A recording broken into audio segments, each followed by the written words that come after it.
Hi, this is Chris Zitko, and this is Ask the Expert. Today we're going to talk about an article that we just came out with, how to pick a water heater for your home. I'm just going to reference a couple of things. Typically, you're looking at your type. Do you have a lot of space or do you have minimal space? If you have a lot of space and you're looking at high efficiency, you can get a tank top water heater, especially if it's electric. I would normally suggest the heat pump electric units. Uh, there's also the gas down natural gas liquid propane. They do make them up to 96 percentile range nowadays. So I do normally suggest doing that on a direct swap from an original tank system. They do tend to cost a lot more. So that goes back into tankless. Tankless tends to be more cost effective and tends to be a lot easier to run. The problem is even though it's small, it's nice, it's compact, you're instantaneously heating hot water. And to do so, you need a larger gas line.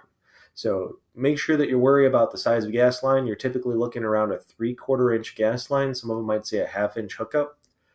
Just make sure you double check your water columns and everything else on that before purchasing. Next, going forward, efficiency. Efficiency actually goes directly into that. I normally suggest double checking to see what type of venting material that you have there with your existing water heater.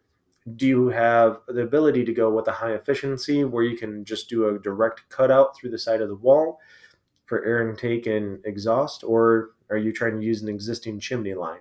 If you are, Nortz makes a pretty nice unit, but kind of going forward, uh, normally just replace what you have, or you're going to have to go a completely different direction.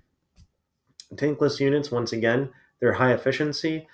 They are not heating hot water for long periods of time throughout the day like how a tanked unit is. It's storing the hot water at 110 degrees. It has to continuously heat that water. Tankless is great to the point of even though you're instantaneously heating up that hot water and you need a lot of BTUs to do so and a larger gas line, but during the rest of the day, you don't have to keep that hot water going. So it's off the rest of the day. It's only running when you need it. So it's saving you all that money. Continuously sizing.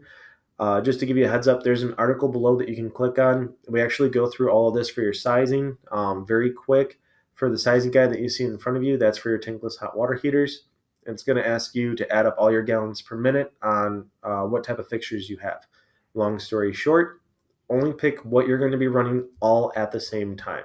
I'm going to take a shower and I'm going to run a dishwasher, or I'm going to take a shower and my wife's going to take a shower. Um, Only the items that you're going to run at the same time. Going into tanked is relatively easy to size. If you have 1 to 2 people in the home, you're looking at 40, 60 gallons. If you have 3 or 4 people in the home, you're looking around an 80-gallon tank. And then continuing on from that, and depending on how much hot water you need to fill either a specific bathtub or a specific source, you may need like an 80 and a 40, 2 80s. It all depends. If you do need help, that's what we're here for. Give us a call anytime. Please feel free to take a look at the article below and also check out the sizing for the tankless hot water sizing guide below as well. Have a wonderful day, and looking forward to hearing more questions from you.